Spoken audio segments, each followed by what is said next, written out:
Good morning to all of you. आज हम बात करने वाले हैं सोर्सेज ऑफ ड्रग इंफॉर्मेशन की। लास्ट लेक्चर में हमने बात की थी कि ड्रग इंफॉर्मेशन सर्विसेज क्या होती है, ड्रग इंफॉर्मेशन सेंटर्स क्या होते हैं एंड पॉइजन इंफॉर्मेशन सेंटर्स क्या होते हैं। ये लोग कैसे पॉइजन और ड्रग की इंफॉर्मेशन फिजिशियंस को, फार्मासिस्ट को एंड अदर मेडिकल स्टाफ को एंड ऑल्सो जो पेशेंट्स होते हैं उन्हें कैसे वो ड्रग इंफॉर्मेशन की सर्विस को प्रोवाइड करते हैं। तो लास्ट लेक्चर में हमने इसकी बात की थी। आज हम बात कर रहे हैं सोर्सेस ऑफ ड्रग इंफॉर्मेशन की, कि जो हमें मिलती है तो वो क्या सोर्सेस हो सकते हैं, हमें कहाँ कहाँ से ड्रग इंफॉर्मेशन की जानकारी प्राप्त हो सकती है, कहाँ से कौन सी नई ड्रग आई है, उसकी क्या ट्रीटमेंट, वो किस ट्रीटमेंट पे यूज़ हो रही है, उसकी क्या एडवर्स इफेक्ट है, उसकी क्या थेरापेटिक इफेक्ट है, वो कितनी मात्रा में या कितनी क्वांटिटी में हमें उसे देना चाहिए, उसकी थेरापेटिक रेंज क्या है, उसकी थेरापेटिक विंडो क्या है। तो ये सारी चीज़ें हम देखेंगे सोर्सेज ऑफ ड्रग इंफॉर्मेशन में। सोर्स क्या है हमारे ड्रग के इंफॉर्मेशन को कलेक्ट करने के लिए। तो जनरली जो सोर्सेज ऑफ ड्रग इंफॉर्मेशन होता है 3 ऑफ टाइप का होता है। पहला होता है प्राइमरी सोर्स, दूसरा होता है सेकेंडरी सोर्स एंड तीसरा होता है tertiary source. Primary, secondary and tertiary sources होते हैं ड्रग इंफॉर्मेशन के। तो पहले हम बात करेंगे प्राइमरी सोर्सेज की। Information obtained from basic researches and development which are published for first time। ठीक है, हमें प्राइमरी सोर्स में भी हम देखते हैं तो जो भी बेसिक रिसर्च होती है ड्रग्स के बारे में, जो भी बेसिक रिसर्च है, जो भी क्लिनिकल ट्रायल्स चल रहे हैं या कोई भी रिसर्चर है वो अपनी प्रोजेक्ट कर रहा है और उसमें किसी ड्रग की वो ड्रग ऑब्टेन कर रहा है, ड्रग को पता लगा रहा है, कोई भी न्यू ड्रग डेवलपमेंट का काम कर रहा है, तो प्राइमरी जो भी रिसर्च होगी, बेसिक रिसर्च होगी, वहाँ से हमको इंफॉर्मेशन मिल सकती है। And development which are published for first time, researcher ने उस ड्रग को ऑब्टेन कर लिया, उसके बाद वो क्या करता है किसी भी रिसर्च जर्नल में उसे पब्लिश कर देता है फर्स्ट टाइम, तो हमको वहाँ से उस ड्रग की जानकारी, उस ड्रग की इंफॉर्मेशन मिल जाती है। अब एग्जाम्पल की बात करते हैं। Peer reviewed journal, international journal of pharmaceutics. ठीक है, इंटरनेशनल जर्नल ऑफ फार्मास्यूटिक्स जो है ये है पीयर रिव्यूड जर्नल। ठीक है, तो ये एक प्रकार का रिव्यूड जर्नल है। हमको यहाँ से ड्रग्स की जो इन्फॉर्मेशन होती है, जो भी नई ड्रग्स आई है या पुरानी भी ड्रग है उस पर भी कोई स्टडी हुई है तो वो जानकारी हमको यहाँ से मिल सकती है। सेकंड है इंडियन जर्नल ऑफ फार्माकोलॉजी, यहाँ से भी हमको ड्रग्स की जानकारी मिल सकती है। Journal of pharmacy and pharmacology, यहाँ से भी हमको ड्रग्स की इंफॉर्मेशन पता कर सकते हैं। जो भी प्राइमरी बेसिक रिसर्चेस होती है वो हमको यहाँ से मिल जाती है। अब बात करते हैं सेकेंडरी सोर्सेज की। Information in the form of abstract, journal, periodicals, references and official book is called secondary sources। ठीक है, अब इंफॉर्मेशन हमें कहाँ कहाँ से मिल रही है सेकेंडरी सोर्सेज में। जैसे हम पहले बात करें एब्स्ट्रैक्ट्स। एब्स्ट्रैक्ट्स क्या होता है? Brief summary of any thesis, brief summary of research paper, brief summary of review paper.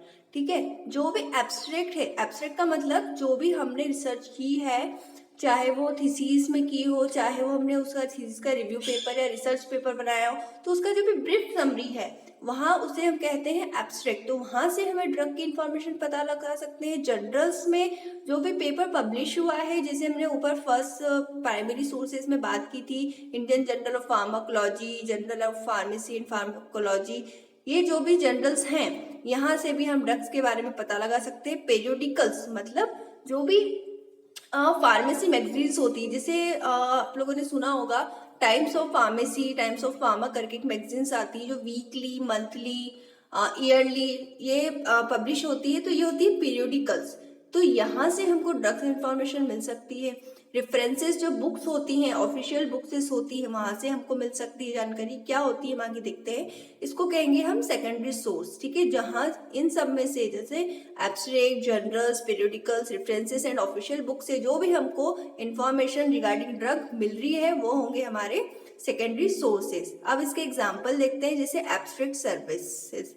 Abstract services, chemical abstract services, pharmaceutical abstract services, मतलब केमिकल से एब्स्ट्रैक्ट सर्विसेज में जिसमें हम केमिकल रिलेटेड जो भी एब्स्ट्रैक्ट्स होंगे और मतलब कि ऑर्गेनिक, इनऑर्गेनिक जो भी केमिस्ट्री से रिलेटेड होंगे वो आप एब्स्ट्रैक्ट होंगे केमिकल फार्मास्यूटिकल एब्स्ट्रैक्ट सर्विसेज, जिसमें हम फार्मा से रिलेटेड जो भी जानकारी होगी हमें रिगार्डिंग टू ड्रग, दोनों में हम ड्रग की ही बात करेंगे, चाहे वो केमिकल हो या फार्मास्यूटिकल हो। डाटाबेस, इसमें पबमेड होगा, इम्बेस होगा, नेशनल लाइब्रेरी ऑफ मेडिसिन होगी, ये डाटाबेस सिस्टम होगा, यहाँ से भी हमको जानकारी मिलेगी ड्रग्स की। टेक्स्ट बुक्स, हमने ऊपर बात की थी text books and official books की, तो हम बात करें text books. Text book of hospital pharmacy, clinical toxicology, pharmacognosy, pharmaceutics, ये टेक्स्ट बुक्स होती हैं, यहाँ से भी हमको ड्रग्स मिल सकती है। हॉस्पिटल फार्मेसी में भी हम जिस हॉस्पिटल फार्मेसी जो हमारा सब्जेक्ट है फार्मेसी प्रैक्टिस, इसकी टेक्स्ट बुक है हमारे पास नंद एंड खार, तो नंद एंड खार जो है वहां से भी हमको ड्रग्स की जानकारी मिल रही है। क्लिनिकल टॉक्सिकोलॉजी भी एक बुक्स आती है, फार्माकोग्नोसी की को काटे, यहाँ से भी हम देख सकते हैं। फार्मास्यूटिक्स की जितनी सारी बुक्स है, फॉर एग्जाम्पल हम एनके की बात कर ले, यहाँ पे भी हम इस टेक्स्ट बुक्स में से भी हम ड्रग्स की जानकारी प्राप्त कर सकते हैं। References books like Remington's, pharmaceutical sciences, Merck index, Vogel's, organic chemistry, ये सारी रेफरेंसेस बुक्स है, यहाँ से भी हमको ड्रग्स की जानकारी मिल सकती है। फार्माकोपियास, इसमें तो हमको पूरी ड्रग्स की जानकारी मिल जाएगी, जो इन books and text book and reference book में भी नहीं मिलेगी, वो हमको फार्माकोपियास से मिल जाएगी। हम सबको पता है फार्माकोपियास क्या होता है, the Indian pharmacopoeia, British pharmacopoeia, USP, IP, ये जो भी होंगे ये हमारे फार्माकोपियास होंगे, और फार्माकोपिया से भी हमको ड्रग की इंफॉर्मेशन मिलेगी। फॉर्मुलरीज, अब फॉर्मुलरीज क्या होता है वो हमने पढ़ा था लास्ट प्रीवियस लेक्चर्स में।